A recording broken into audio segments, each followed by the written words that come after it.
is a CBC News special presentation. Officially, he was John Edward Broadbent, but most everyone just called him Ed. The words used over and over again to describe him tell the story of a man who could do it all, an academic but affable, principled but a pragmatist. Nice shots, eh? Yes, you're welcome. And above all, a fighter. We have to be concerned with power. We have to be concerned with getting where we can do something about Medicare, about housing. He won his place in the House of Commons in a dogfight, the NDP rookie bringing down a PC incumbent by just 15 votes. Broadbent went on to be a giant of 20th century politics, a charismatic opposition leader who fought for equality, going toe-to-toe with 4 different prime ministers. What are you doing, Mr. Prime Minister, about organizing those unorganized workers? Put the Liberal Party right out of Canadian history.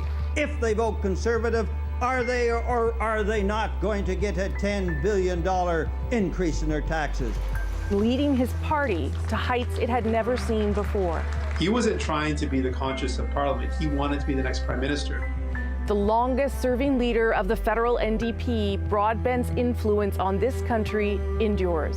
He was a champion for human rights, for women's rights, for Indigenous rights. When premiers from coast to coast and when the Prime Minister of Canada say we have to put an end to child poverty, that's when it becomes. Today, at a rare state funeral for an opposition leader, this country remembers a man who spent a lifetime fighting for his vision of a fairer Canada. This is the state funeral for John Edward Broadbent.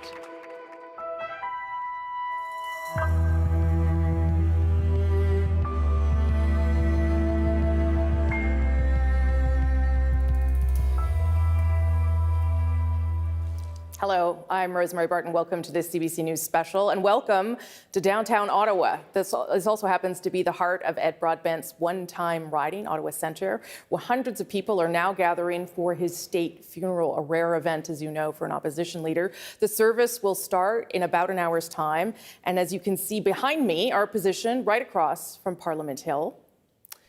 Also there, and indeed across all government buildings across the country, flags are flying at half-mast today to remember Ed Broadbent, his contributions to Canada, and how he helped shape the political story of this country. Here's a little bit of what we're expecting to see today. We're at the Sir John A. Macdonald building. The service is taking place down the street at the Carleton Dominion Chalmers Centre. Throughout this hour, we'll see as guests arrive along O'Connor Street. As they enter, they'll be offered a chance to sign a book of condolence, something you can also do at home on the Government of Canada website, canada.ca. This historic church in downtown Ottawa is now owned by Carleton University and used as an arts and community space. It seats 870 people.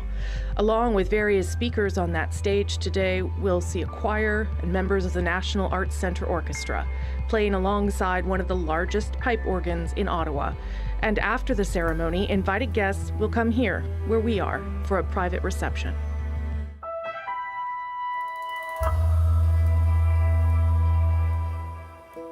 So that gives you an idea of where events are happening today. We're going to speak to lots of members of the NDP, both federally and provincially, to remember Ed Broadbent and get their memories of the man and the politician and the things that he wanted to see happen in this country.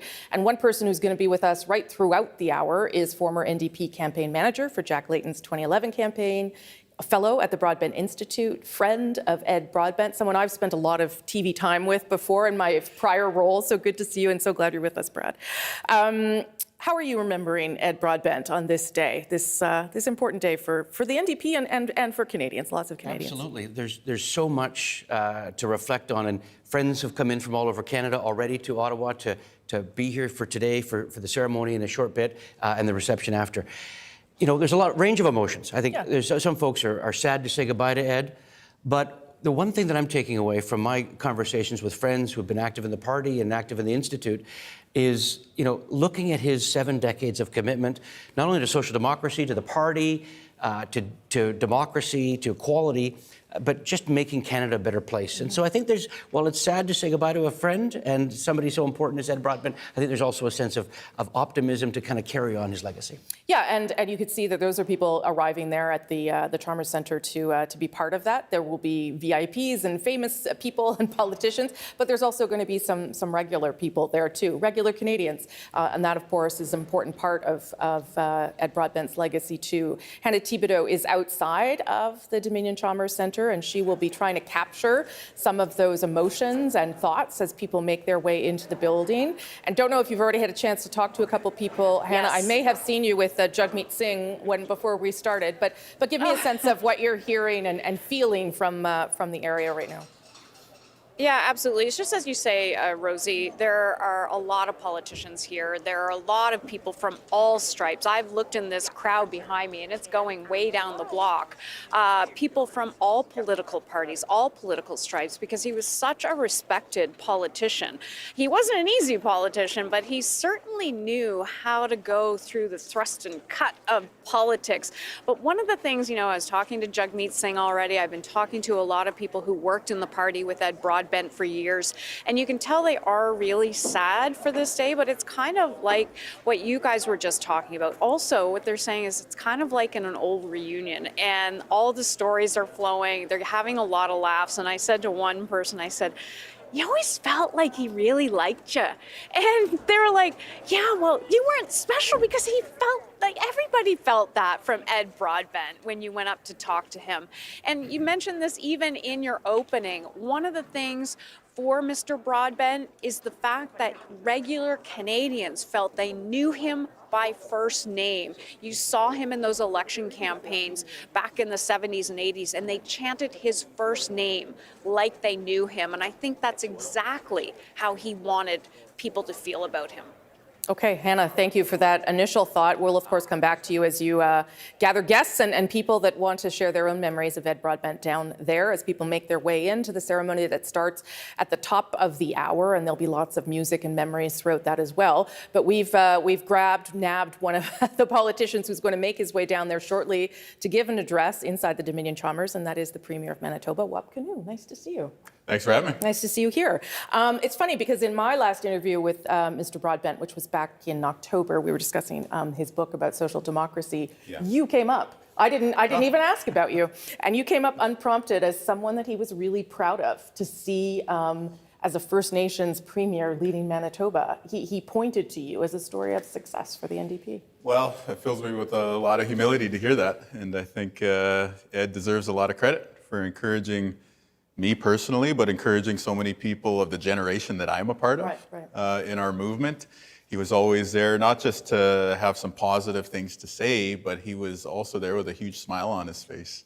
And that genuine sense that you heard from Hannah there, that he really cared for you and he really wanted you to succeed. And so I think it's the goodness and the positivity that abounded in his spirit that makes today so meaningful. What was your relationship with him? Did you call him for advice? Did you read about the things he did? Like, what was that interaction? I'm sure it wasn't daily, but how did you get to know him a little bit? I think I was lucky that he was calling me to give advice. Like he was like energetic and eager and had so many ideas. And there were moments where we're facing challenges in our political careers, and to have somebody of his stature reach out and tell you keep going. It means a lot. And then, of course, when you have those moments of elation or success and that he's still there with a smile on his face encouraging you on, I think he represents the best of what our Canadian politics can be. What about social democracy, which was, so much a part of who he is? And he talked about that a lot, and not just in Canada, but really around the world. He made it part of his mission. And I wonder what parts of that that you can relate to, that the things that he felt strongly about that make you think of. Well, one of the things I've been thinking about leading up to today is with him as an opposition leader, how do you talk about what he stood for? Yeah. It's somebody whose job it was to oppose, and yet there are these things that were absolutely core to who he was. And one of the things that I really reflected on is that so many of the things that turns us off about politics today, excessive partisanship, a lack of substance, people focusing on attacks rather than on what they actually believe in, Ed stood for the opposite of those things. He believed in social democracy.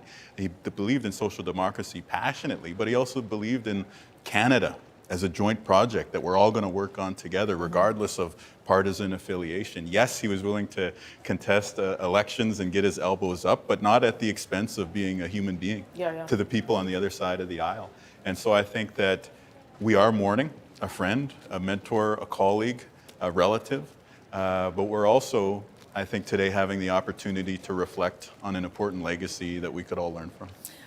I'm going to ask you a question about Section 35, because you are First Nations, and that was part of Ed Broadbent's legacy, right? Yeah. To push through Section 35, which would allow Indigenous people in this country certain rights and protections that they didn't have before.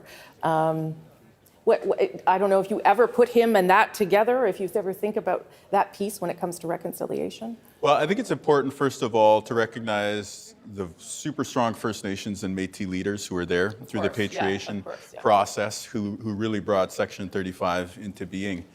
But if you reflect on what Pierre Trudeau, as a Prime Minister, had said about Indigenous rights earlier on in his career. He wasn't convinced that this should happen. Yeah. The fact that Ed Broadbent was there, I think, was instrumental to Section 35 becoming a reality. And insofar as he was able to take the Prime Minister of the day and use his influence and use his persuasive abilities to get this thing done in concert with the Indigenous nations on the other side of the table, I think really is one of those moments you can point to as a legacy building moment. Without giving me your speech right now, what are you wanting to tell people about him when you get in there? Well, I have all of 4 minutes in which I want to pull down the entirety of 150 years of Canadian history and a career for Mr. Broadbent that spanned decades. But I think I want to reflect on the good nature, the positivity, the legacy that he left in shepherding us as the next generation of progressives in this country, but most importantly to say that it wasn't just about being a progressive, it was about being a Canadian. Yeah, and also about winning, right? We'll talk more about how he thought it was important to win. So that's probably why he called you and gave you lots of advice. Yeah, I think so. Yeah. And I think that'll be in the speech too. Okay, good.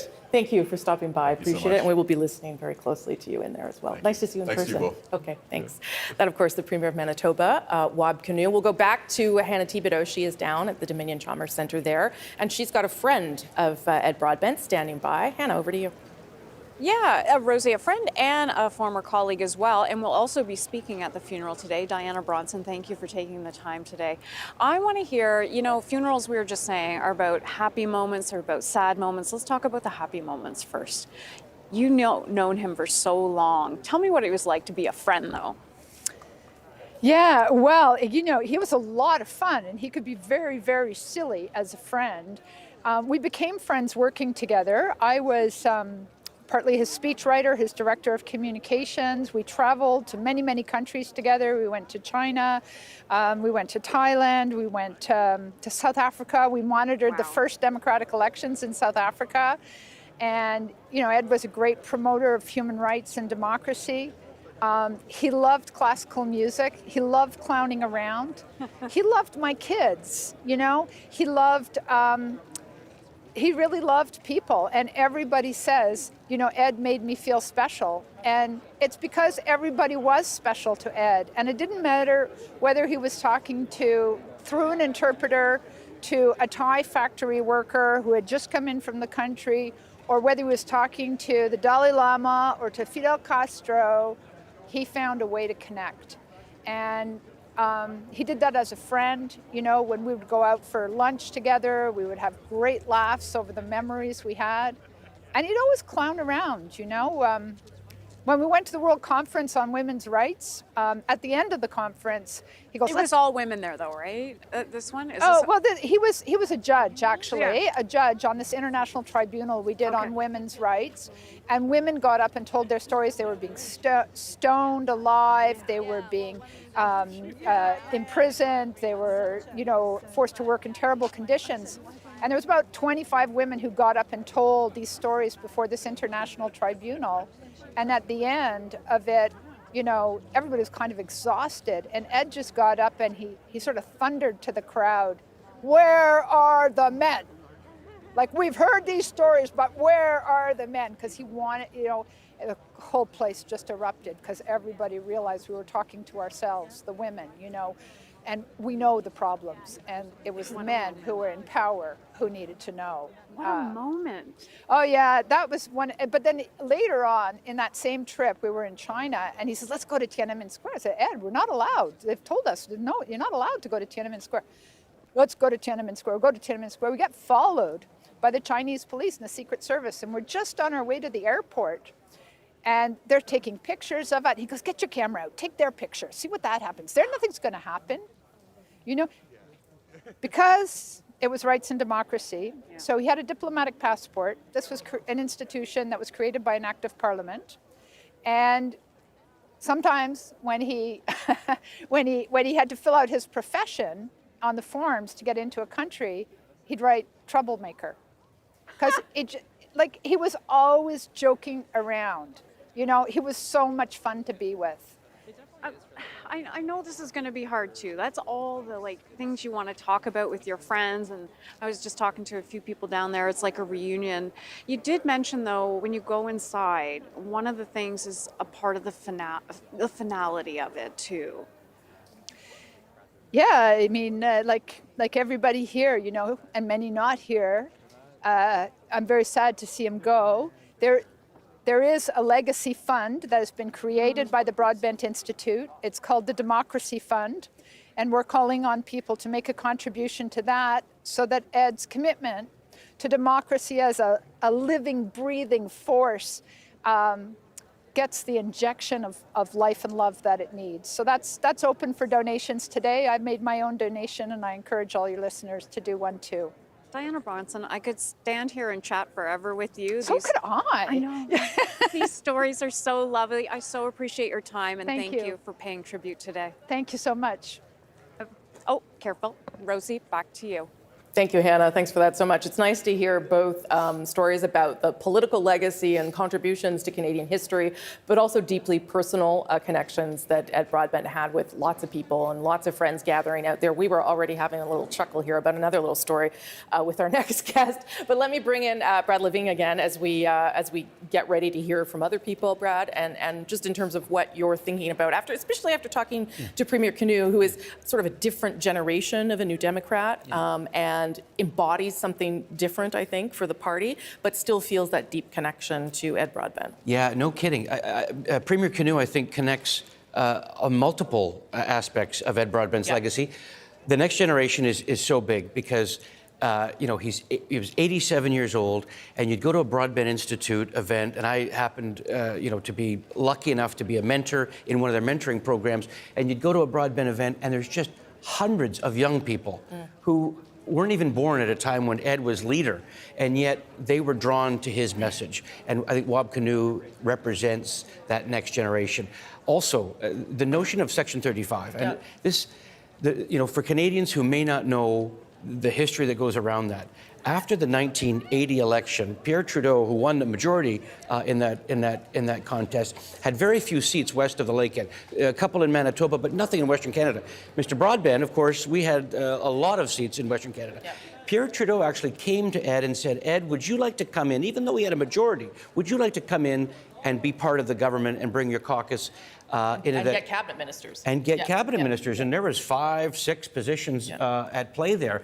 Ed ultimately said no, but repatriation of the Constitution was very, very big.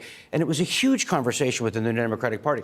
There were voices very divisive contest. There were voices who thought that Parliament should be supreme, always, and that the courts and the unelected judges should not render laws. And that would what a charter would bring. But Ed, along with many members of caucus, brought the party along in favor of a charter, and Pierre Trudeau wanted that to be there. But he didn't want special rights. Yeah. 2 sections, I think, that are very, very important. Section 28, which is non-discrimination based on sex, and Section 35, which was Indigenous rights. Both were vehemently opposed at the time by not only Mr. Trudeau, but also Jean Chrétien, who was the Justice Minister at the time. Yet Ed stuck to his guns and was able to convince those 2. And you can see how it's changed the country, that having a charter would broaden over time was the hope that Ed, and now today we have, I think that we're further along on reconciliation because of the work that Ed did on, specifically on Section 35, and now we see our first First Nations Premier in Premier Canoe. Very, very... Full circle moment. Oh, full circle moment. Wonderful to see him here. Yeah, okay, and we'll talk more about all those things as you watch people head in. I just saw Rachel Notley, the former Premier of Alberta, the NDP leader there, make her way in, and others. We're going to take a short break here. When we come back, we'll have another special guest to tell us more about the legacy of Ed Broadbent. Stick around. In Parliament, he was always very civilized. He was never nasty. We had tough differences, but it's like playing hockey. You know, you can go to a hockey game, and you can bum a guy in the ramp or be bumped after the game. You can have a beer together. His service to this country was always focused on strengthening communities, on bringing people together and believing in what Canadians were capable of. Ed Broadbent was a giant on the Canadian political scene. He'd have been Prime Minister had he been leading any other party, but he chose to lead his party to great degrees of success. How do you think Canadians should remember Ed Broadbent, Mr. Mulroney? With respect and affection and admiration. That's the nature of his contribution.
Welcome back here to the nation's capital and the riding that we are paying tribute to in some ways here today, the riding of Ottawa Centre, which was the last riding that Ed Broadbent held when he was a member of Parliament. Those are people waiting at this hour to get into the state funeral for Ed Broadbent that is set to start at the top of the hour at 4 p.m. Eastern. It will last about an hour's time, and we'll hear from different people inside paying tribute to Mr. Broadbent, as well as some music and special moments there as part of the ceremony to honor Ed Broadbent. And remember, a rare thing for an opposition leader to receive a state funeral. Jack Layton was the last opposition leader to do so, and Ed Broadbent becomes the second. Ed Broadbent, though, the longest-serving NDP leader and the second most successful NDP leader as well.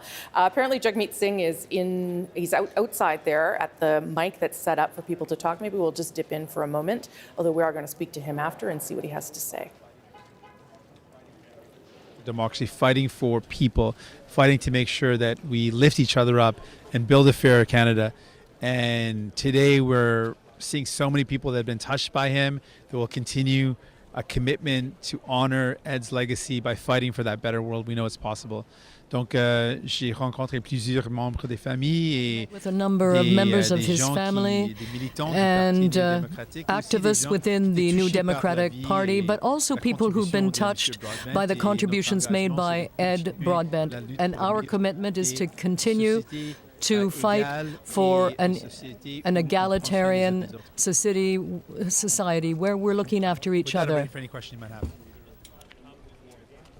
Okay, that's a little bit of Jagmeet Singh, the current leader of the NDP. He will be speaking inside at the service, and he'll come and talk to us a little bit later. So I do want to get to our next guest, who was once a member of the NDP and has fond memories of Ed Broadbent as well. Ambassador to the United Nations, Bob Ray. Nice to see you, Ambassador. Good to see you too. I did have to remind myself when you were an MP with Ed Broadbent. So it was 1978 to 1982. You were a federal NDP MP. Of course, then you went on to become the leader of the NDP for Ontario.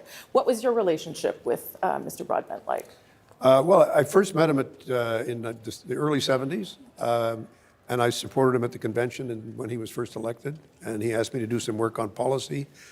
And then I came in on a by-election in 1978. He campaigned with me in each of my elections in Broadview and Broadview-Greenwood, and we were very good friends. Yeah. I mean, I know he was my first sort of leader that I worked with, and was able to see him at work. And it was a fascinating time when I came in 78 because Tommy Douglas was still in the caucus, Stanley Knowles was still in the caucus, and John Diefenbaker was still in Parliament, and Robert Stanfield was still in Parliament. Gosh. So I know, and for many people who are watching, I'm like, man, you're really old. You know? But I was there at that one moment. No, I am, up there. But it was a real experience, and it was also a moment of transition because Ed, I once jokingly said to him, he said, he's the first mortal to lead the New Democratic Party, because we'd had these leaders, Coldwell, Wordsworth, Coldwell, Douglas, Lewis, who were kind of seen as sort of iconic, bigger than, and Ed was a real person. He was a real guy. I'm not saying Tommy and David weren't. I'm just saying, he had that quality. He had no side to him. He did not look at anything from an angle. He was just a social democrat through and through, and that's what he believed in, and that's what he was fighting for. He was pragmatic. If he could get, I heard Brad talking earlier about the Constitution. I was in that caucus at that time. I remember those conversations very, very well. And I can remember the first caucus meeting after Mr. Trudeau presented the proposals. And he said, well, it's going to be difficult for us, but I want you to know that broadly speaking, I think we have to be on the positive side of patriation and the Charter. But let's not show our hand yet. Let's work our way through this. We're in a position of some strength, so let's try to use it as best we can. And so we worked a lot with the Indigenous leadership at the time and with women's movement, with many other, to try to see if we couldn't get a better package, and that's exactly what we got. So he was in that sense, he was a good negotiator, coming from the background that he came from in Oshawa. He knew what he had to try to get, and he went and got it. What was, you've talked a lot about his character. What was a political lesson that he taught you? As a young guy that was starting out, in terms of how to be a politician? Well, I think the first thing is that he showed up everywhere. I mean, he was not too fussy about whether there were 10 people in the room or 50 or 100 or 1,000. He was not, he knew that he had to build. And he knew that the party was always going to have to be in that position of building. So he was always an incredibly hard worker. I mean, he worked extraordinarily hard.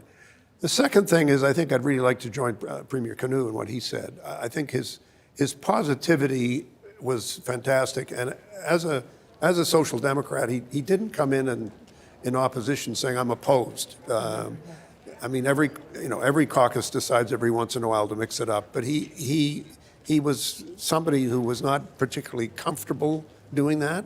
And he was somebody who was really looking for what are the policy changes that we can make, what are the political changes that we can make, and how do we get to the solution phase of the situation. So, I mean, from my time, I can remember so much time in caucus we spent talking about policy and working on policy and working on ideas and working on proposals. And that's something that he never lost. And so when I had to do the deal, or when I did the deal in 1990, in 85 with Mr. Peterson, he was very supportive of what we were trying to do in that arrangement that we made that's called the Accord. Yeah. And that Accord then went on to be something that had resonance in 2008 and 9 with the discussions between Mr. Dion and the government of the day, trying to figure out, how we could make a difference and get some progress. Though he now thinks that was a mistake, the 2008 coalition attempt. Well, it didn't work out. Sometimes things don't work for a reason, but I mean, there you go. There's no point looking backwards at that. Tell me how, I'll let you go in a minute because you do have to get down the street. There's the Premier of British Columbia making his way in. When you left the NDP and you decided to, run to be the Liberal leader, run as the Liberal federal NDP MP, what did he think about that? What was that phone call like? Hi, Bob, have you lost it? Like, what was that? What did that sound like? I think it would be fair to say that it was not a happy conversation. He was not happy. And I think, again, I look at the union background that Ed had. He considered the New Democrat Party to be a group that you don't, this is not a thing you come and go. You're in and you can't get out. And my view of it was much more, well, there's things I think we need to do. The party's taken some steps that I didn't agree with and expressed those thoughts and decided that I could make more progress in terms of not my own situation, but in terms of pushing forward the ideas that I believed in by joining the Liberal Party. And he was not happy about that. But I kept saying to him, I didn't give up, that look, I don't consider this to be about, it's not a church here. We're talking here about some pragmatic differences that we can still have and still remain friends. It was not easy. I would be misleading everybody if I said it was no problem, it didn't affect anything. It did affect things, but in the end, I didn't let it get to me more than I don't think he let it get to him more. We had a lot of people in between who were trying to say, come on, you guys, let's... and did you get back to that place? Yes, we did. Yeah. We did. I mean, I think it's always tough in politics, and I've certainly experienced it in my life because of the decisions that I've made. But I think it's partly because of his own the aging process. You get older, you see things perhaps a little differently, but also because when I went to work on Indigenous issues, he was extremely supportive. Talked to me about that. When I got the appointment to the UN, he was very happy. We talked about what that would be like and what was involved. So there are a lot of ways in which we could say, okay, let's move on as we make our way in the world. You'll miss him? Oh yes, he was a great guy. And I've said before in interviews, but to me personally, at difficult moments in my life, he was extraordinary. He was kind. He was thoughtful. He went out of his way to reach out. And that's, if I may say so, something that in my own life I've tried to do as well. And I think it's a very important lesson that he was a really decent human being. And I think Canadians should know that it's possible to be in politics and be a good guy. And he really was. Ambassador Ray, thank you. Thank nice you. to see you in person. I'll let you get down to the ceremony. We'll see you later. Appreciate it. Thank you very much, sir. Maybe I'll just turn to Brad for a minute. I know Hannah has a guest. I'll just get a quick thought from you there on what Ambassador Ray had to say about his relationship with Mr. Broadbent. Well, and those were exceptional times Many days, when the ambassador was in the House of Commons. Obviously, it was MP Ray who moved the motion that eventually brought down the Clark government in the 1979 budget over gasoline tax was one of the things. You know, go full circle. You know, all these decades later, we're still debating inflation was a big thing. How we tax or price pollution on gasoline. But you know, I think that the one thing about that time, I mean, Ed Broadbent was elected leader in 1975. His first election was 79. The thing that he brought to the party, in addition to being immortal, as Ambassador Ray mentions, was that he wanted the party not to be the conscience of Parliament alone, but he wanted it to be a viable option for government. And I know we'll have a bit more time to talk about what that meant for his later years, but those early days, getting, you know, about 20% of the popular vote in 1979, 1980, and 84, 88, and the work that he did on Quebec was his commitment to governing. And I think that that's such an important component of his legacy because he helped set up what the Orange Wave and under Jack Layton was eventually. It wouldn't have happened without Mr. Broadbent. Says the person who helped create the Orange Wave. Okay, let's go to Hannah Thibodeau because I believe she's with Olivia Chow, the mayor of Toronto now, but of course a longtime friend of Ed Broadbent. So, Hannah. Absolutely. Sorry, we were just watching all the people going in, having I would say a good time here, reminiscing. Olivia Chow, of course, the mayor of Toronto, former MP. You were married to Jack Layton, but let's talk about Mr. Broadbent for sure, because he really inspired you to do something very important. I was very young, and in early 80s, I thought, who is this person on bicycle? I feel like an uncle, but he was an extraordinary intellectual, but can speak the language of working class, and his dedication to the people that are voiceless. And his speech in 1989, his last speech in the House of Commons about ending child poverty in 2000, year 2000, inspired me. And I became a city councillor, and I said, I want to be City of Toronto's children's advocate, and I want to work to end child poverty, to deal with homelessness, to make sure kids have dental care, have a meal in school so they don't go to bed hungry. Because if you're hungry in school, you can't learn. All of the work that I did at City Hall in that 14 years was inspired by Ed Broadbent. You remember that speech? I remember that speech. It's printed in its entirety in the book that just came out a few months ago, and I had the honor to introduce him.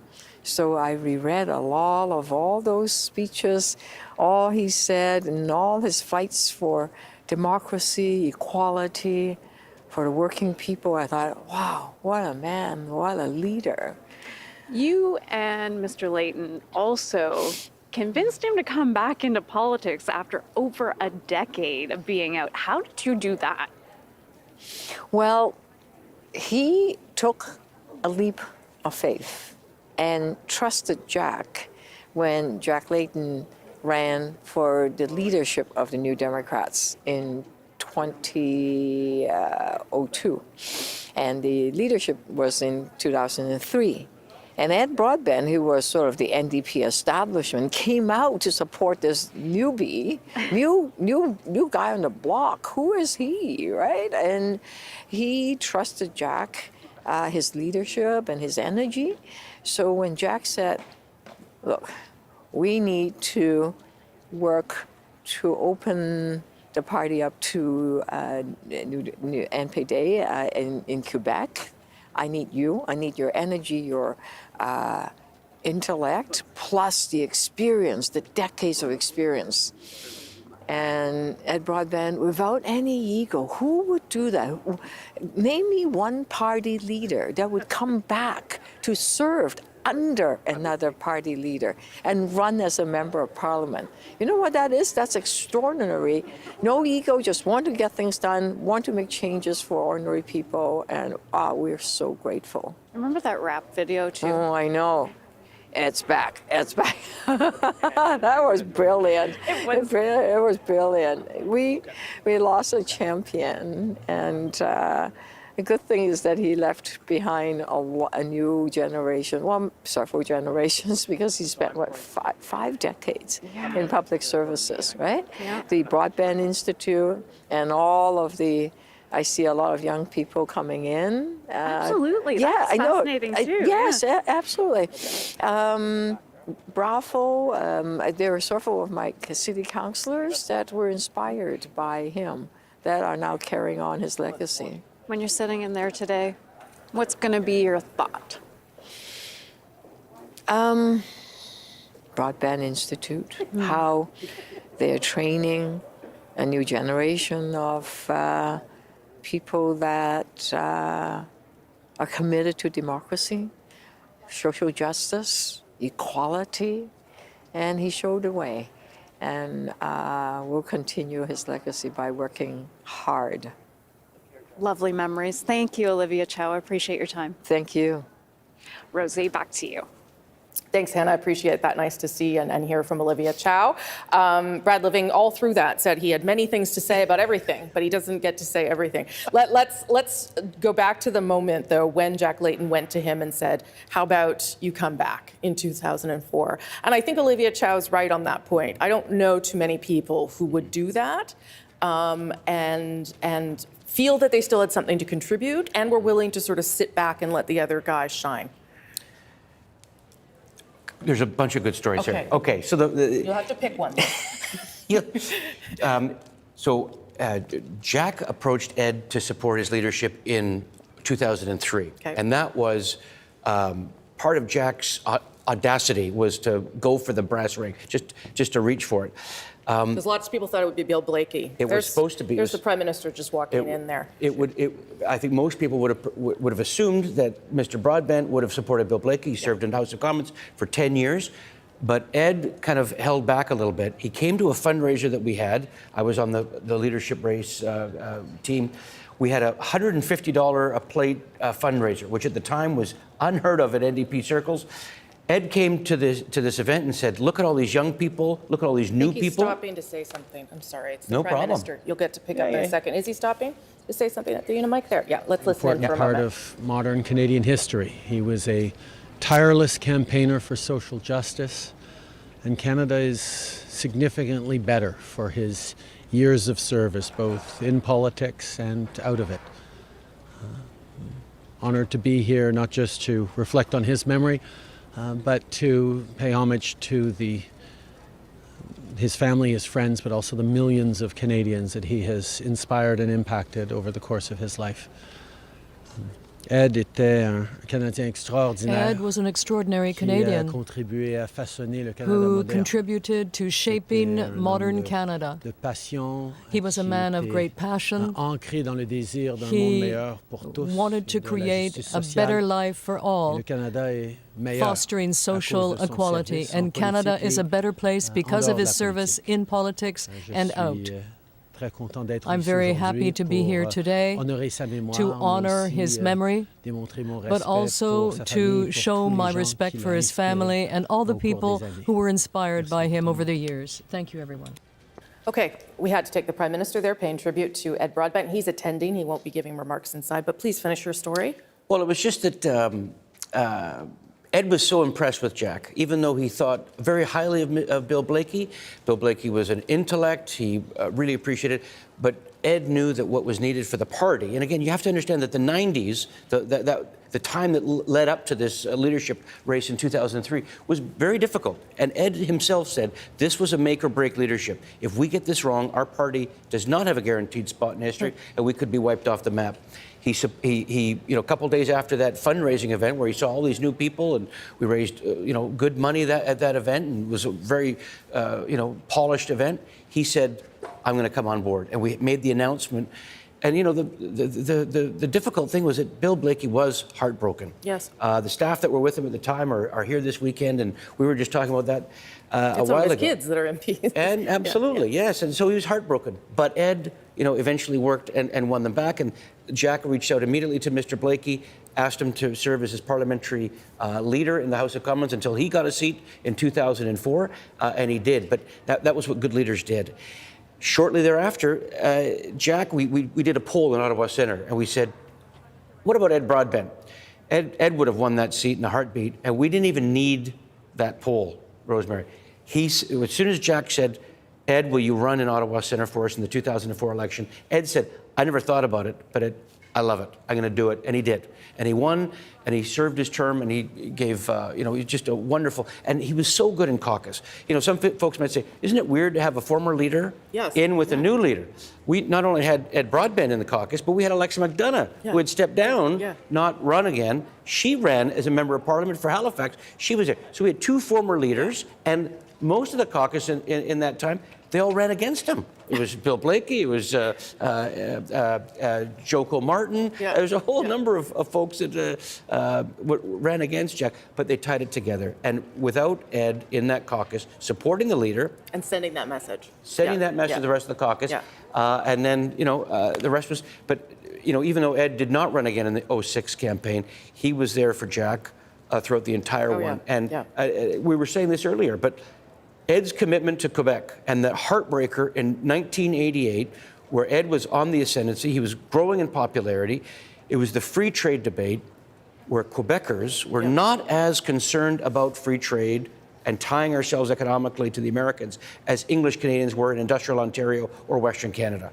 And, we had 5 or 6 seats. The week before the 1988 election day, there was 5 or 6 seats that our research showed us that we were going to win those seats. And when we didn't, Ed said, I can't, I'm going to step down. He was devastated. Absolutely devastated, and he stepped down. But picking up the mantle shortly thereafter and seeing in Jack Layton, we can do that. And, outside of Jack, the happiest New Democrat, the happiest Canadian on May the 2nd, 2011, the second happiest guy in the room was Ed Broadbent, because Jack was able to make that breakthrough that Ed had spent. And listen, there was major conversations in the party, and a lot of folks in caucus said, "You're wasting your time, Jack. Ed tried it; it's not going to happen. Let's focus on Saskatchewan. Let's focus on the West or industrial Ontario." And Ed's, helped amplify that perspective, and it paid off in that 2011 election campaign. This is some of Ed Broadbent's family arriving here in this van. They'll make their way in to be there. And I am told I should let you go so you can also be there, because it starts in just moments. But I know you've got many, many more stories. Some of them are in your new book.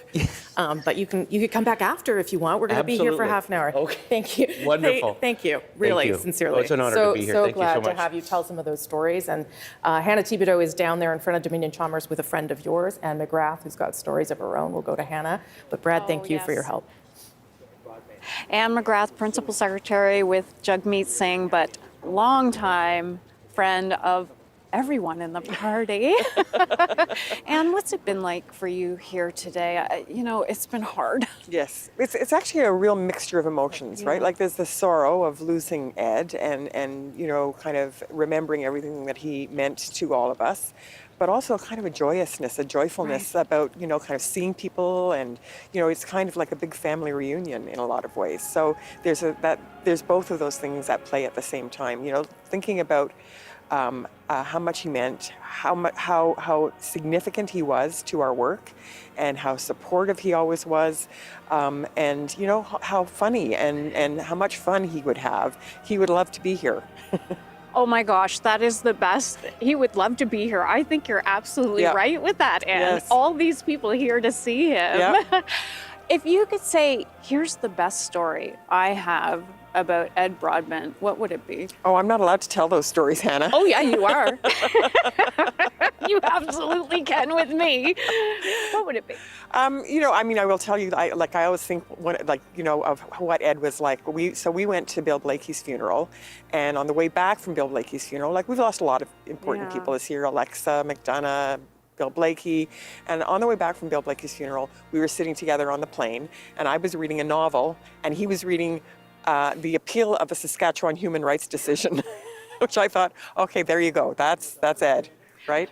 Well, Anne, we are going to let you go right now because I think the family About has to now start. gone in and it's about to start. Yes. But maybe we can grab you after too. Okay. Okay. Thanks, Thank you Hannah. so much. All right. Anne McGrath, Rosie. Thank you so much for that, Hannah. The ceremony is about to get underway. We're going to take a quick break here. We'll see you on the other side of this. Stick around. More up.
Welcome back to our special coverage of the state funeral of former NDP leader Ed Broadbent. You're looking inside there, the Dominion Chalmers Centre, where people have gathered for this ceremony that will begin in just over 5 minutes' time. As you saw there, one of the Green Party leaders, Elizabeth May, was there. The Prime Minister is there. Premiers of British Columbia and Manitoba, and of course the current leader of the NDP, Jagmeet Singh. And you will hear from some of those people throughout the about hour or so when the ceremony gets underway. We've been reflecting on Ed Broadbent, on the serious contributions he made to the national conversation, to politics in this country, to issues around social democracy and equality. But one of the things that has come out since Mr. Broadbent passed is also also how fun he was and how funny Ed Broadbent could be. Quite a dry sense of humor, but a good sense of humor nonetheless. So we reached out to someone who managed to convince him to do some silly things, as he's wont to do, to get his reflections about it. And Rick Mercer joins me now. Nice to see you, Rick.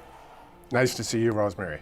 Thank you for doing this, because it is so important, I think, in moments like this to, yes, think about contributions to what Mr. Broadbent brought to the country, but also the way he did it, his character.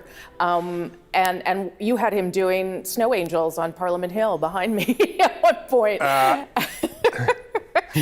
I wonder what he was like. I mean, you've done so many different things with all kinds of politicians, but what he was like as a fellow to do those silly things with. Well, first of all, he was incredibly humble. He was a leader that was returning to run as an MP, which was essentially unheard of. And I wanted to do a quote-unquote date with him. And he was free in the afternoon, I think it was on a Saturday, and he wasn't free in the morning.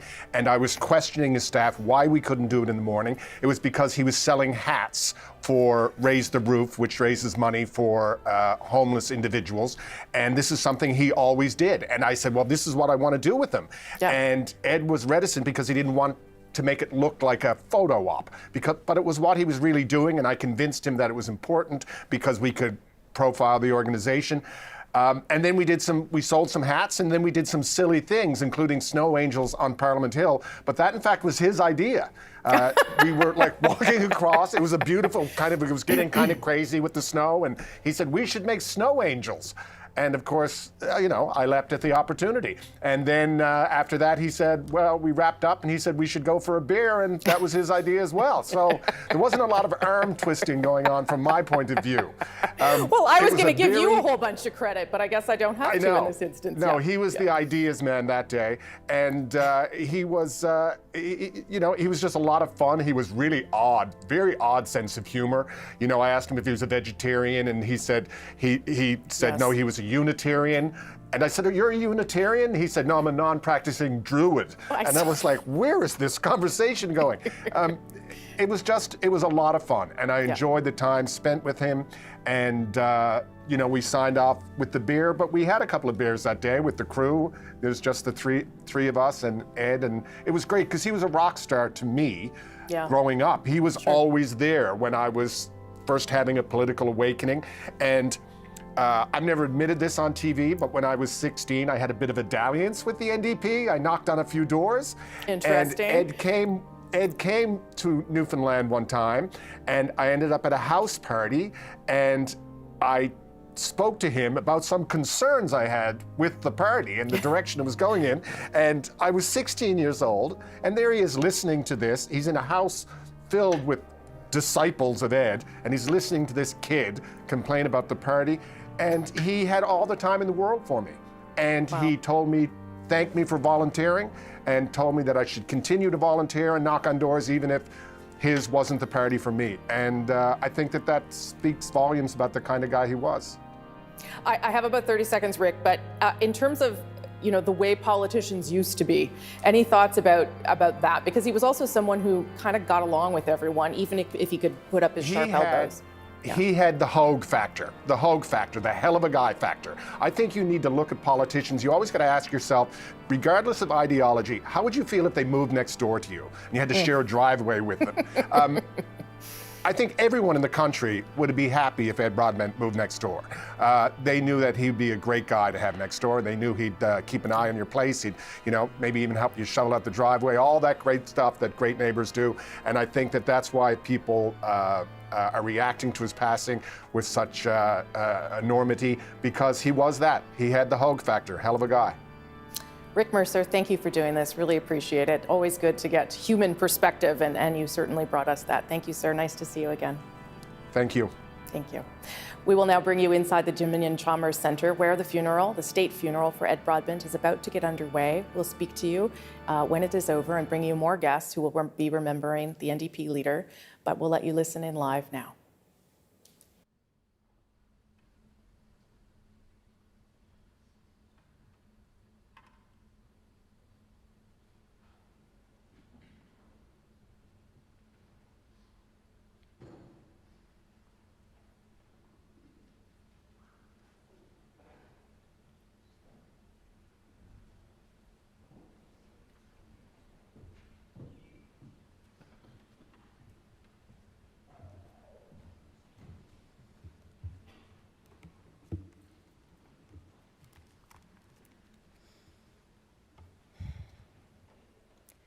distinguished guests, family, friends, members of the public, welcome to the celebration of life for the Honorable Ed Broadbent.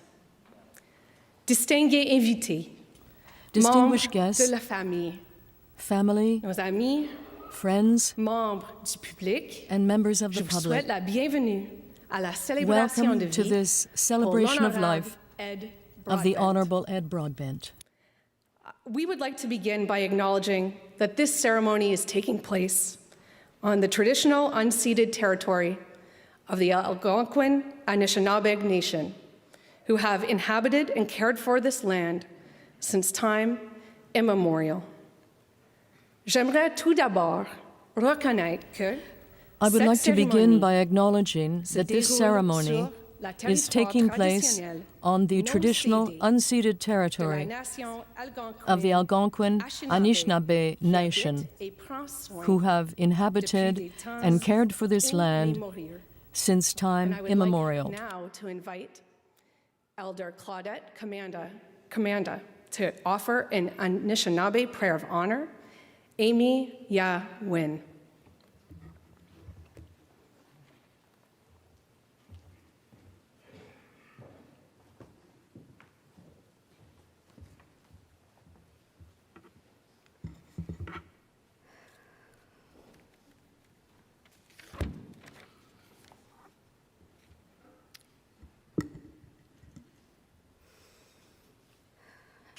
Kwe kakina, greetings. Niwi mino pagosendama Ed Broadbent. Let us together, with one love, one voice, give thanks for the blessings of life, to remember and to give thanks to a man who dedicated his life to people, for people, to community, and to country. Nous sommes ici pour rendre hommage We à are John here today to pay Edward tribute Broadbent. to John Edward Broadbent. Ishiminado, Creator, Great Spirit, this prayer I say with my heart and my spirit. I pray together as community. We lift our hearts, our love, and our prayers to this kind man. And at this time, we also remember the family and the community that he served. Kishiminado, Kichimigwech Kinakego Eshish Bimadzuin. Thank you, Creator. Thank you for all of your blessings and for life. Kichimigwech Kishiminado Kin Zagi Edwin. Thank you, Creator, for your love. Kishiminado, Kichimigwe Jonje, Ininini, Ed Broadbent, Oban. Thank you, Creator, for our friend, leader, family man, gentleman, Ed Broadbent. May his kindness, his strength, his wisdom and love be remembered, honored, and continue to shine for all Canadians, for all people. We thank him for his respect of First Nations and Indigenous people. We honor him in our Anishinaabe way, guided by our ancestors, in a spirit of love, prayer, and remembrance. May all people embrace Ed Broadbent's hopes, visions, compassion, and love for people, for community, and for Canada. Gishiminado, Creator, we remember his family, and we thank his family for sharing their father, grandfather, and partner during his lifetime. Thank you. Creator, Gishiminado, please comfort the family during this time of loss. Hold them dear in your heart. Give them strength. Heaven is now blessed to receive such an honorable man. Gishiminado, Creator, Great Spirit, thank you thank you for opening heavens to greet and to honor John Edward Broadbent, who now walks with the ancestors. Chimigwej gishiminado kichimigwej onje ninewin emiawin. Thank you, Creator, for hearing my prayer. Miigwej.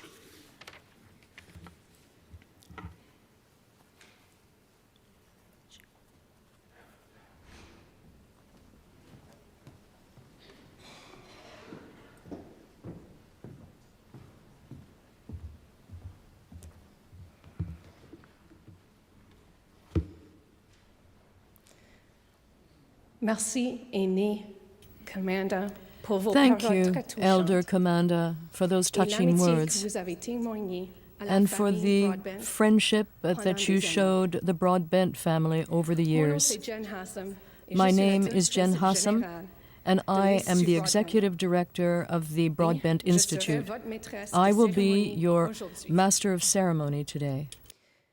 It is an honor and a deeply personal moment for me to be here today. Ed was not just a mentor, but also a friend.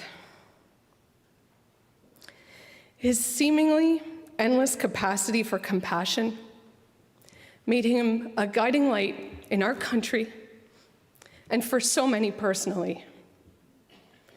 So, as we gather today to celebrate his remarkable life and his legacy, we will remember the profound impact he had on Canada and on so many individuals. Ed's passion for social democracy was matched only by his love for life's many joys, whether it was movies or books, particularly books penned by Canadian authors, classical music, and spending quality time with those who he loved. Today's ceremony is a tribute to a life well lived, and a man who also has an extraordinary dedication to public service throughout his entire life. This is a heartfelt gathering of those who admired and loved Ed. And this is an opportunity for all of us to share memories and celebrate a man whose ideals and decency continue to inspire. And we hope that his memory will help guide us to a more equitable society. La cérémonie aujourd'hui réunit Today's ceremony brings together family, friends, colleagues, et les gens de tous les and horizons people of all backgrounds and walks of life who will pay tribute to Mr. Broadbent. You will see Canadian artists who will present musical pieces that reflect his love of classical music. I now invite Jagmeet Singh, leader of the New Democratic Party of Canada, for whom Ed was an invaluable mentor and friend. His address will be followed by Brian Topp, chair of the board of the Broadbent Institute, and the Honorable Wab Kinew, Premier of Manitoba. Mr. Singh.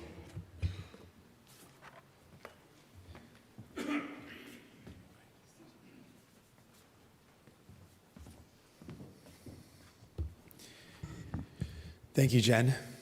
I want to acknowledge all the folks that are here today. This is an incredible showing of love and support for a great man.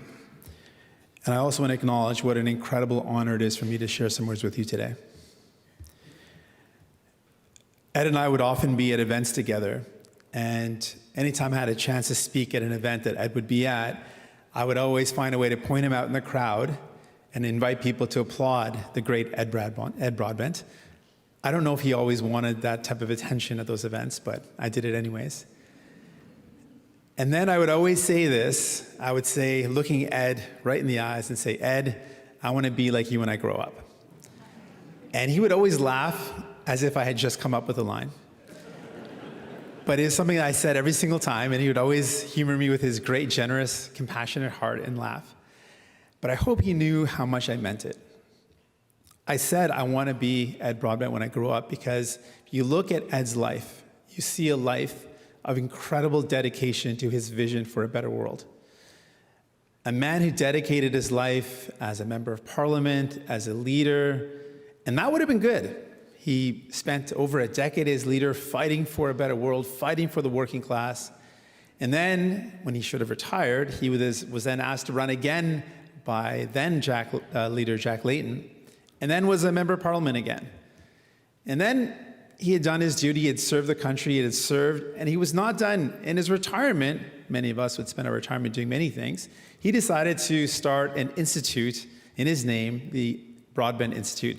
But not just start it. For folks that are part of the Broadbent Institute will know, he dedicated his life to building that institute. He dedicated so much of his time and energy because he wanted to continue to be a voice for social democracy and for working people.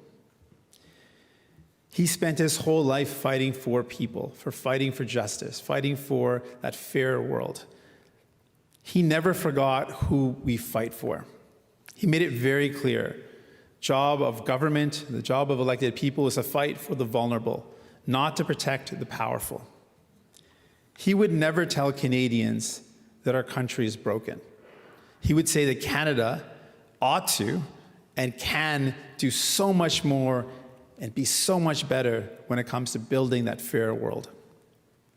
He believed very strongly that government was a force for good, that it should protect people, it should lift up people. He believed fundamentally that we are better off when we take care of each other. Ed Broadbent croyait qu'il fallait utiliser le pouvoir du gouvernement felt that he should use the power of government to do good, to tackle the powerful and protect the most vulnerable. He was not content to be the conscience of Parliament. He wanted to be Prime Minister. He didn't worry about false debates where you have to choose between respecting your principles and winning an election. He felt that you had to do both. So we mourn for Ed Broadbent, and we also make the commitment to continue his work, to continue his legacy, and to honor his passion and his belief that Canada can always be better. I remember when I first became leader, I was told I could give him a call, which was pretty intimidating to call this living legend, to call Ed Broadbent the third leader of the New Democratic Party. But I was told I could call him and ask him for advice, and I asked him. And he also offered me, he said, if you ever need help, don't hesitate to call. And I didn't, and I can tell you every single time I called, he said yes. Anytime I needed help, he said yes, whether it was campaigning, whether it was for advice, he was always there for me. But as a new leader that maybe didn't fit the image of what people thought of when they thought of a national federal leader, I remember in particular after winning the by-election in Burnaby, we were thinking about who would do the introduction for the first time that I would officially be a leader and as also a member of parliament. And Ed Broadbent did that, and he made it clear with his respect that he commanded, someone not just respected by New Democrats, but all Canadians, he made it clear that I belonged. And I'll always be eternally thankful for that. He made it clear that New Democrats didn't have to enter into the false debate of whether we could keep our values and our principles or pursue power. He said we need to do both. People need us to do both. They need us to remain true to our values, but also to be in a position to make life better for working people. One of our final conversations came right after he had released his book. He told me that he was proud of the work that we were doing. He's proud of the fact that we brought in dental care, that this is continuing the legacy of Tommy Douglas, making sure we provided real support to real people. He wanted me to do a lot more and a lot faster, very New Democrat of him. And he also wanted to make sure that I never let the Liberals off the hook, also very New Democrat of him. It's hard to believe I'll never have a chance to talk to him again, to hear his advice, to learn from his wisdom. We will miss him. We are so fortunate that he chose to spend his life in pursuit of his vision. and his hope for justice and fairness for all. We will never forget him. And Ed, we won't let you down. And you're still who I want to be when I grow up. Thank you.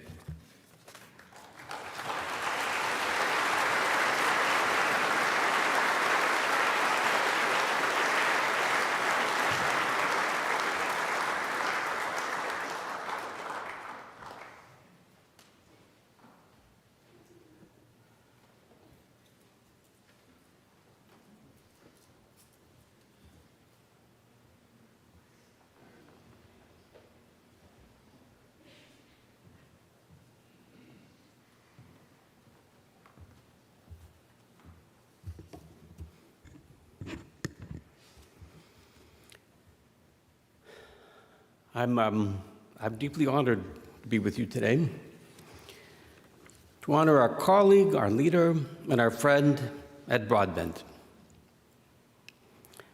Ed Broadbent was a scholar. He was a highly successful and beloved politician in the best sense, which is not an easy thing to pull off. And he was a really, really nice guy. He was an intellectual with a coffee table loaded with books, which he seemed to be reading 10 at a time. He loved learning. And what he learned led him to a set of clear, powerful principles that animated him all his life and in everything he did. He passionately believed in economic and social equality. And he passionately believed in democracy and human rights. And Ed not only believed in those principles, he also knew that every generation must fight for them,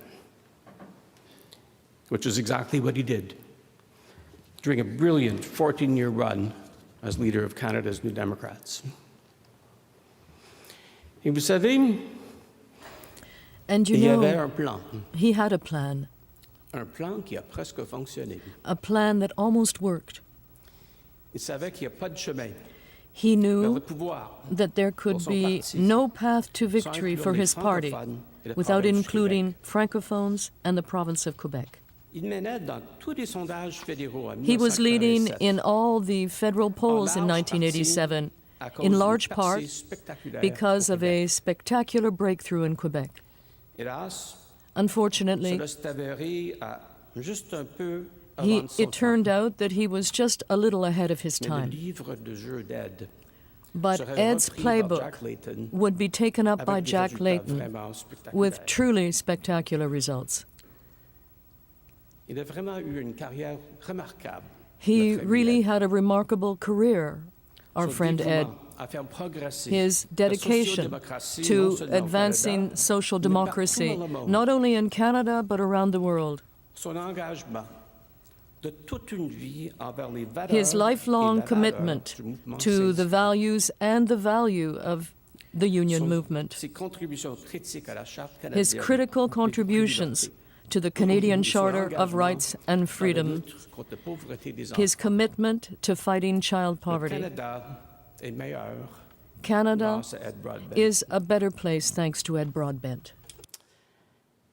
And Ed did all this while practicing the art of disagreeing without being disagreeable. He was a remarkably civil and friendly man, civil and friendly to his political opponents as well as to his colleagues, and he was wonderful company among friends. He really was. With, let's admit it, an unfortunate love of cigars. Which, let's also admit it, were good fun to smoke with him. You knew you were about to solve all the world's problems in a wonderful evening with a fascinating friend. And so, now we gather to say farewell. And at moments like this, it's right to look for comfort from poets. I like this poem by the Nobel Prize-winning Bengal poet and anti-imperialist Tagore. Peace, my heart. Let the time for the parting be sweet. Let it not be a death, but completeness. Let love melt into memory and pain into songs. Let the last touch of your hands be gentle, like the flower of the night.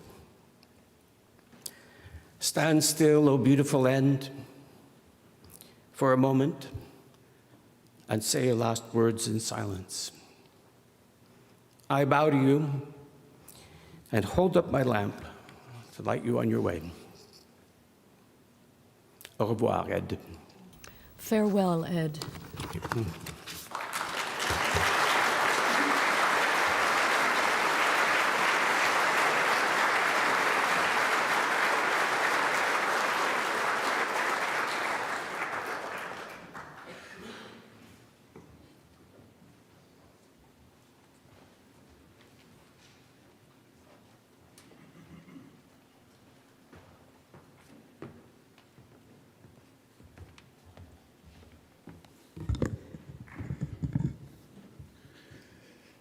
À la famille et aux amis de Monsieur To Broadbent, the family and friends of Ed nous sommes de tout Broadbent, cœur avec vous. we stand with Je me you. joins aux autres à travers And I would like to join others right across this country ce grand Canadien. to mourn this great Canadian. After I lost the 2019 Manitoba election, Ed Broadbent was the first person to call me and tell me to stay on as leader. When we won in 2023, guess who was the first to phone?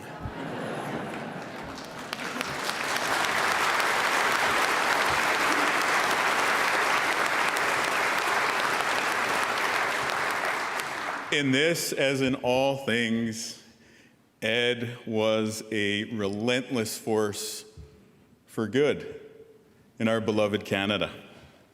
He embodied this in the political victories that he helped to secure for Indigenous rights and environmental justice, for gender equity, and an undying passion for the blue collar. For Ed, it was always about fairness, honesty, and bringing Canadians together.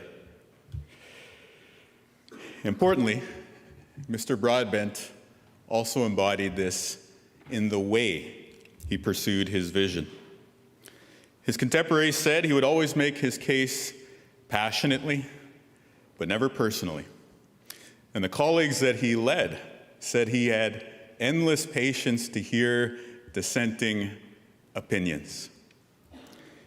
And as someone who came after him, I could tell you what I remember most from that 2019 phone call. There I was, feeling the way that you do after you lose a campaign, feeling like I'd been dumped. And Ed called to offer words of encouragement. But what I remember most is the smile that I could hear in Ed's voice through the phone, clear as day. Ed wasn't just about achieving good things. He was about pursuing them with a good nature. This was his politics of joy. In our recent election in Manitoba, we tried to follow his example.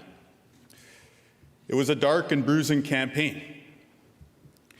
And the way our team beat back the politics of division was not by sharpening more effective wedges than our opponents.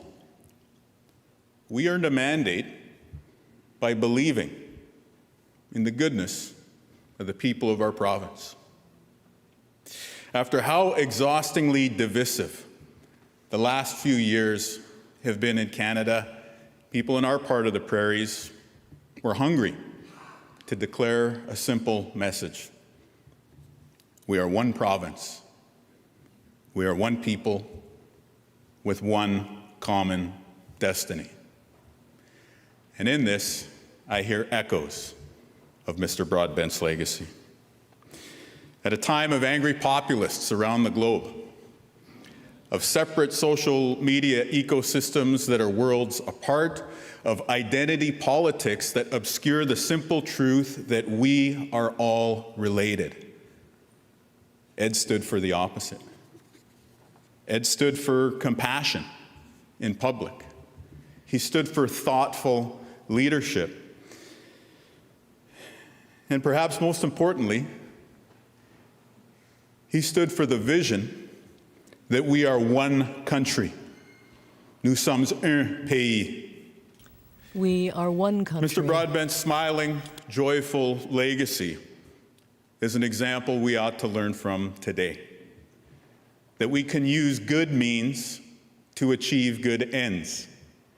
That we don't have to appeal to our darkest impulses. That we can have faith in our fellow Canadians.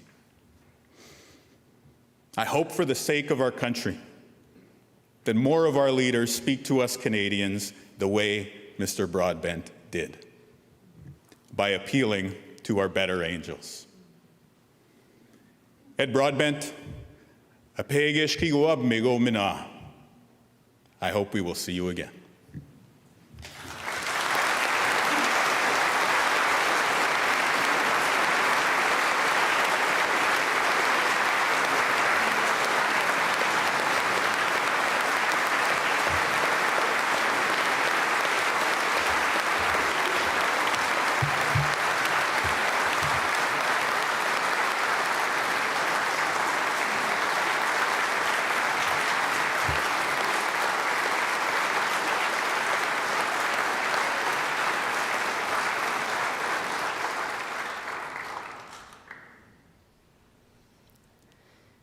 Wow. Merci, Monsieur Singh, Mr. Top. Thank you, Mr. Singh, Mr. Top, and Mr. Canoe, for those inspiring words. I am now pleased to introduce the soprano Andriana Chuchman, organist Matthew Larkin, and members of the National Arts Centre under the direction of conductor Dinuk Vijay Ratna. Together, these multi-talented artists will perform Belzi, a Puccini piece which celebrates sure faith in love as well as in life. Ed would love this.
Merci pour cette magnifique prestation. Thank you for that magnificent Et j'ai performance. Le plaisir d'inviter It is now my pleasure Diana to Bronson, invite Diana l'amie Bronson, et ancienne a collègue friend de Mr. and former Broadbent, colleague of à Mr. vous dire Broadbent, quelques mots. to say a few This will be words. followed by another address and a video tribute. The address will be given by Jonathan Sass and Luke Savage, co-authors of Ed's recently released book. Ed's partner, Francis Abel, will then share a reflection, followed by a performance of the hymn Jerusalem, which I have learned was adopted by the CCF, the Cooperative Commonwealth Federation, as a hymn that they would sing at their meetings. Jerusalem will be performed by organist Matthew Larkin, the choir of the Theatre of Early Music, under the direction of Daniel Tyler, world-renowned conductor and good friend of Ed's, with whom he shared a deep passion for music. Thank you, Daniel. Ms. Bronson, I now invite you to the stage.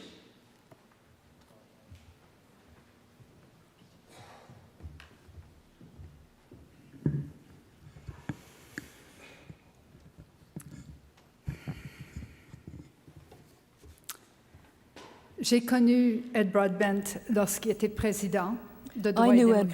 Broadbent when he was Souvent the appelé executive le director Centre of Rights and Democracy, often Ce sont called ces the années Broadbent Center. montréalaises, au début Those des were années his years in 90, Montreal at the beginning où of il the a 90s, travaillé à chaque jour where he à worked améliorer every son single français day to improve et his sa French connaissance du Québec. and his knowledge of En Quebec, même temps qu'il at the découvrait same time toute la that he was complexité discovering de the travailler complexity au niveau of working international. at the international level.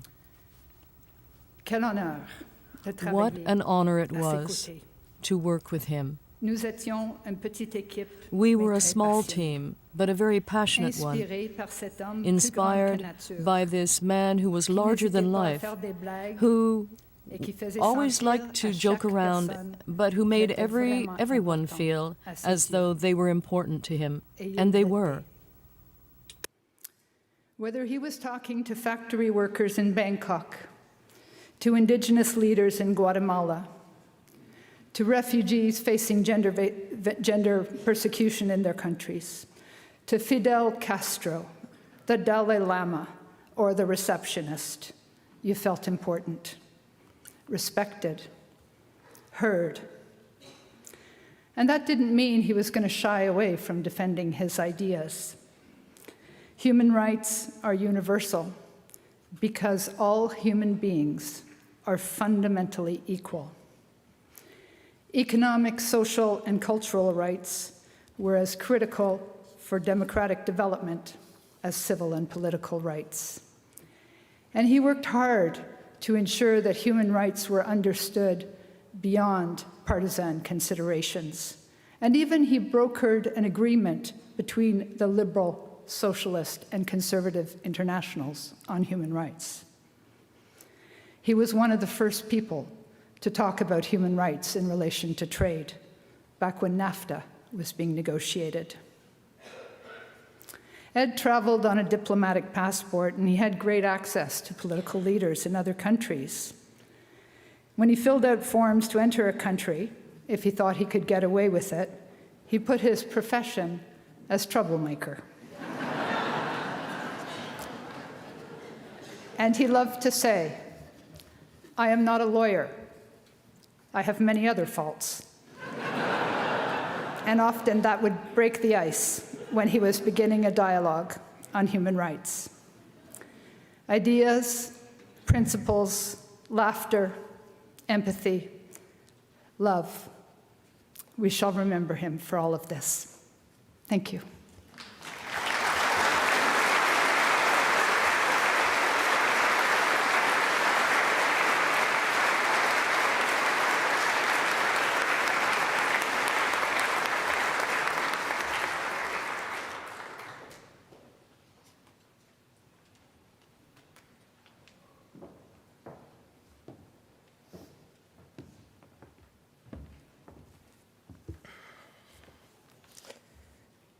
Ed Broadbent was not a texter. When he wanted to talk to me, he called me. Many of these calls were to check up on my family. He was a mentor, but he was a considerate friend who showed deep warmth. By and large, his calls, however, were to talk about what mattered immensely to him: political ideas. And I'll never forget my first cold call from Ed. I was in the food court of Toronto's Eaton Centre, and seeing his name on my screen, I quickly ducked into Sport Check, and I was immediately put on speakerphone. Ed and his then partner, the great socialist theorist Ellen Makesons Wood, launched immediately into debate. Jonathan, we have some notes on the piece on The Guardian you forwarded. For the next 45 minutes, wedged between tennis rackets and hockey sticks, I was engulfed in discussion about the Greek debt crisis. True to Ed, I remember his despair at the blunt force of austerity, about the inequitable costs that would be borne by working people. And I'm going to miss those calls. We just heard about Ed's inspiring work at Rights and Democracy. Less well known was his work as vice president of the Socialist International. There, Ed was engaged in important diplomatic efforts in Central America, advancing human rights, often in concert with social movements, against an imposing current of repressive US foreign policy. Ed wrote a piece in the Globe and Mail in 1986, and it's quite remarkable. This was at a time when many leaders of social democratic parties were retreating from their convictions. Not Ed. He wrote, and I quote, "The world of a politician is a world of light and shadow. Never merely pragmatic, it is always moral. When we talk about democracy, pluralism, religious freedom, tolerance, human rights, and self-determination, we are not giving voice to mere abstractions relevant only to a few nations. We are talking about human values and ideals that we believe desirable for all people, at all times, in all parts of our world." Thank you.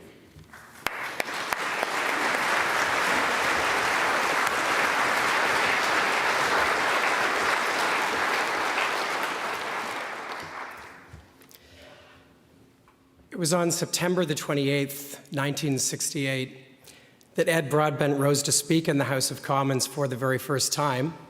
By his own account, it was a pretty grand affair. I must say, Mr. Speaker, I am particularly pleased to see such a crowded House at 5:15 p.m. on a Friday afternoon, Ed remarked to the maybe 5 or so colleagues in attendance. Who would have thought that so many thousands would have turned out? A son of Oshawa, a city whose storied struggles against the greed of the automotive industry were a turning point for industrial unionism in North America, Ed had been elected to represent his hometown by a margin of just 15 votes after a stint as a professor of political theory at York University. And the speech he gave that day, at least to the 5 or so who may have heard it, was in every way completely and utterly him. For one thing, it began with a joke, delivered in his trademark deadpan. More seriously, it somehow swung with seemingly no effort from references to John Stuart Mill and Athenian democracy to celebrations of the gains won by ordinary people throughout the first part of the long 20th century. Pensions, the universal franchise, public health insurance, the revolutionary innovations of the welfare state. And in the speech, Ed made clear that while he regarded all of these things as important and tangible victories on the road to equality, they were also insufficient in realizing the task of real democracy and human freedom as he saw them. He wanted workers to have a greater say, not just at the bargaining table, but in the running of their enterprises. He argued that the kind of austere democracy that leaves entrenched the hierarchies of our society is not fully a democracy. And he concluded by calling for a seismic shift of power from the few at the top to the many below. As Jonathan has just so eloquently reminded us, Ed Broadbent was a democratic socialist in the truest and deepest sense. He was a populist intellectual for whom the world of the mind, represented in the likes of history, philosophy, and economics, was inexorably linked to a greater modern struggle for equality and for our collective freedom. It was to that struggle, above all else, to which he ultimately devoted his life. Thank you.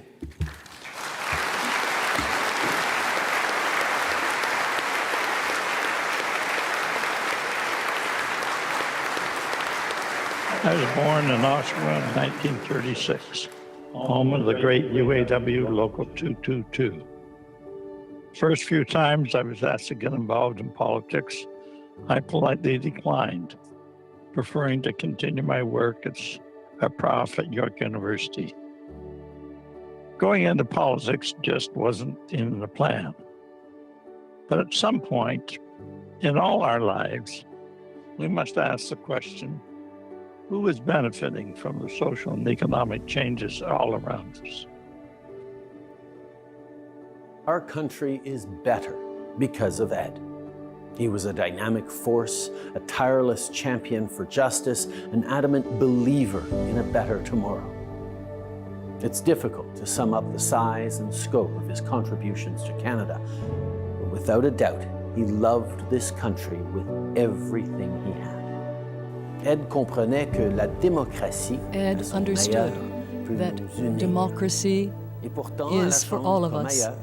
And in the House of Commons and elsewhere, he would never back down, whatever the struggle. He would engage in debates with ferocity. Ed Broadbent. He's someone who Canadians know his various titles. Member of Parliament, leader of Canada's NDP, president of Rights and Democracy, founder of the Broadbent Institute. But Canadians also know him for who he was as a person. The working class kid from Oshawa turned academic, the university professor turned politician, and the politician turned into one of our country's leaders. Ed Broadbent was a giant of the Canadian political scene. And so I viewed him as a major contributor to Canadian unity, to Canadian public policy. And he was an extremely pleasant, delightful guy to know. That's the nature of his contribution. I consider him a great parliamentarian and a major contributor to Canadian progress during the decade or decade and a half we were together. In Parliament, he was always very civilized. He was never nasty. We had tough differences, but it's like playing hockey. You know, you can go to a hockey game, and you can bump a guy in the rink or be bumped. After the game, you can have a beer together. At the center of Ed's heart, he was fighting for us ordinary Canadians. He was fighting for the underdogs. He was always fighting for the little guy. And Ed knew that our systems didn't work for everyone.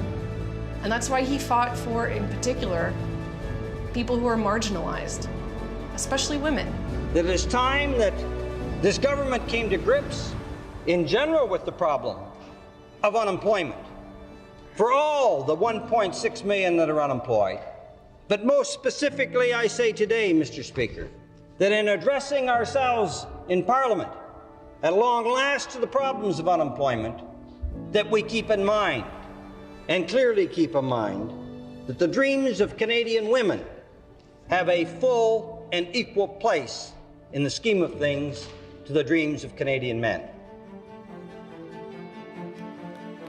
My dad always said that there were three qualities that distinguished Ed above everything else: his devotion to social democracy, his embrace of equality, and his remarkable authenticity. Ed Broadbent cared. He cared about the struggling lives of Canadians. He cared about economic security.